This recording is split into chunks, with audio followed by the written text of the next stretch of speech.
Okay guys, in this video I'm going to run through this design here. So whether you bought it in the pack or whether you bought it as a single design, the actual download folder will be exactly the same. The only difference is if you got it in the pack, it's all set up in Lockerstock for you and it'll shoot straight in.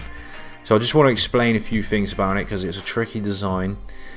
And the reason it's a tricky design is because it's hard to balance that text and wrap it around Trump there.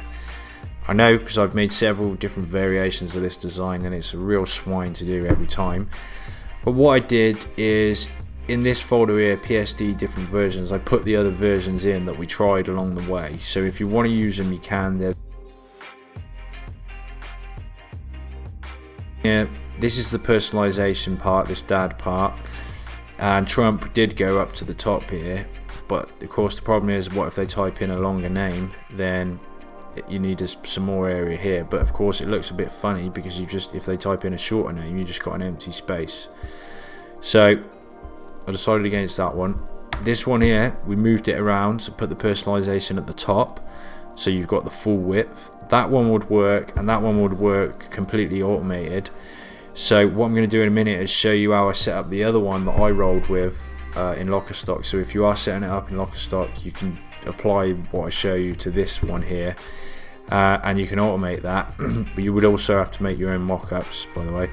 And this one here looks great, well balanced and everything, but of course you can't put big words in here. This would have to be manually personalized without a shadow of a doubt.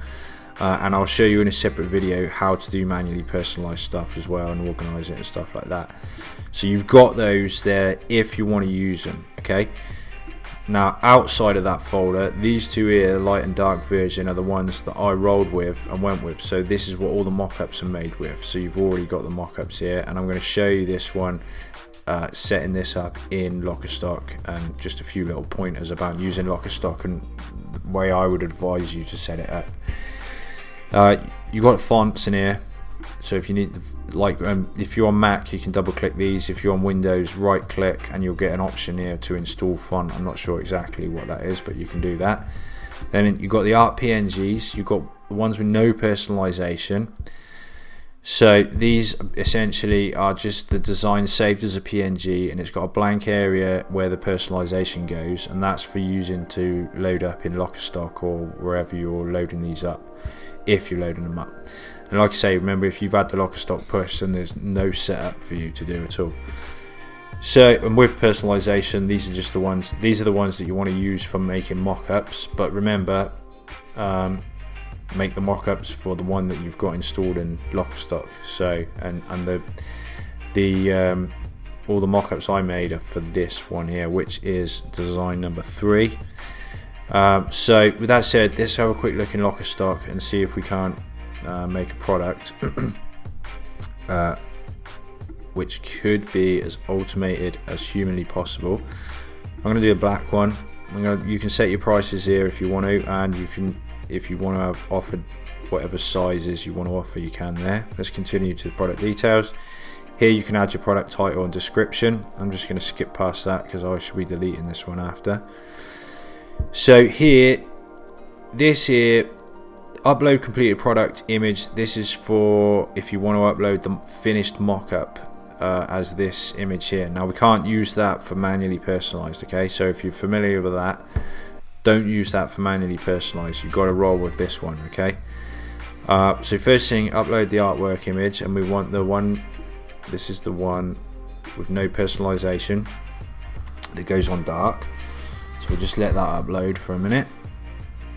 Hopefully it'll be quick. Okay, here it is. So then you want to position it. You can grab these handles down here to resize it. So you want to, something about that, I believe it's 2 inches from the collar line there where it's printed. So something like that looks great. Let's add the personalization. So I'm going to do the bottom one first. So let's go with dad and father, just for easiness. Here, now we know, looking back here, these PSDs here, you see it tells you the font here, Luckiest Guy, tells you the font there. You've got the font in the folder, which you should install. And then if we open it up in Photoshop, if you have your text tool selected and you put your cursor in where there's a layer of text, it also tells you up here. So you've got several ways of knowing what the font is. In Lockerstock, when we click this drop down here, you've got a search field, so we can start typing Luckier Sky regular there like that. Then we want to get the matching red, so we'll do that in Photoshop. A couple of ways you can do that. You can either click this color box here. This will give you a color palette and a dropper, so wherever you touch on the canvas, it's showing us what color it is there in the hex code.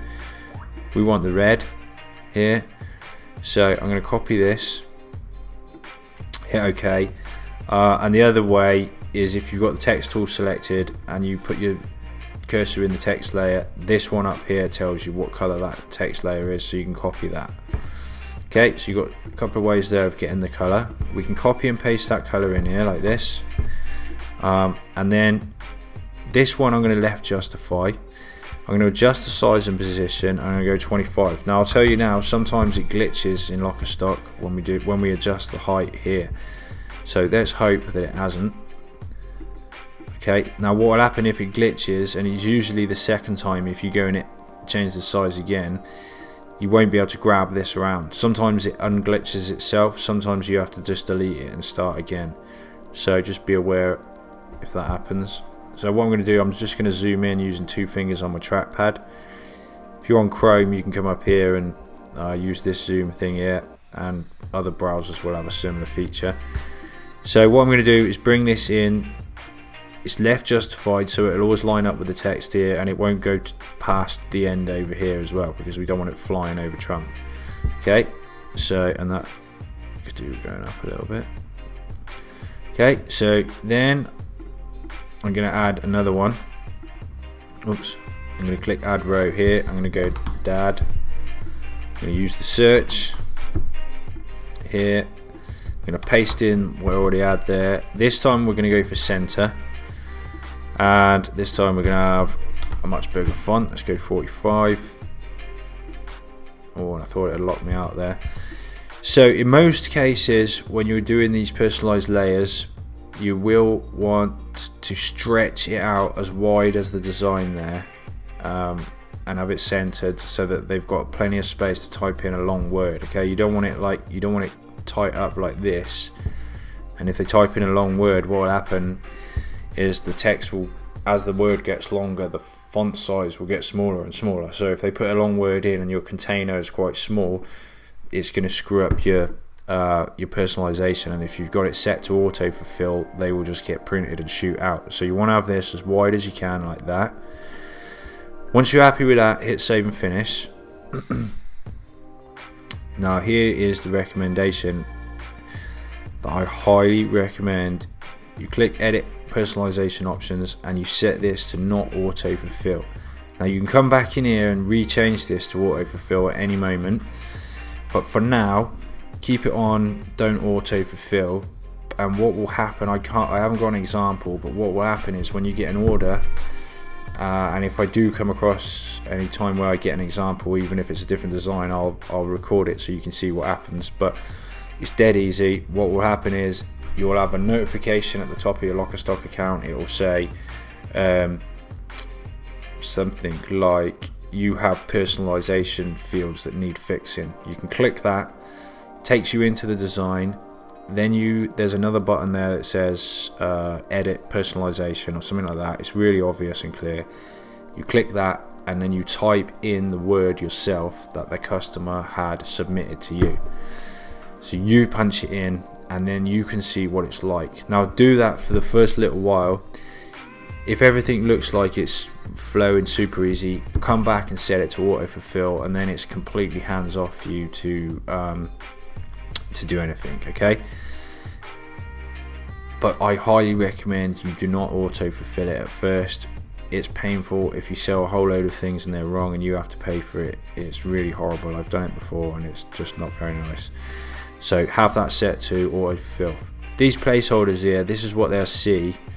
Like, you know, like you can see what I've typed in before. Enter your grandma name. So here, you know, you could even just go generic, like just enter your text here, ... and, you know, and enter your name, enter your name here. So it's a little instructional thing that's in the placeholders there. Hit save, and then if you want to, depending where you want to do it. Now here we can add the additional mock-ups, and say you got 4, you could do 4 like that. Choose the file, upload. Then you could also add your tags in here as well. So you could, t-shirt. I will recommend, and the way I set it up is the product name and the design name. So I've forgotten what it is already. You are great. That's how I do it, but you could also do it on the other end directly in your store as well. So it's entirely up to you. If you add it all here and you hit save, then you can push it to whatever you've got connected up here.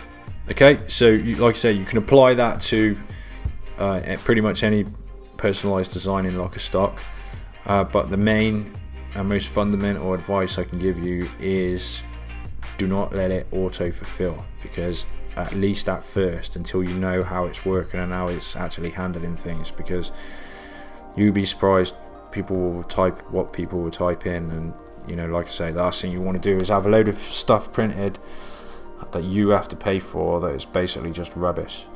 Okay, thanks guys, and I'll catch you in another video. Bye for now.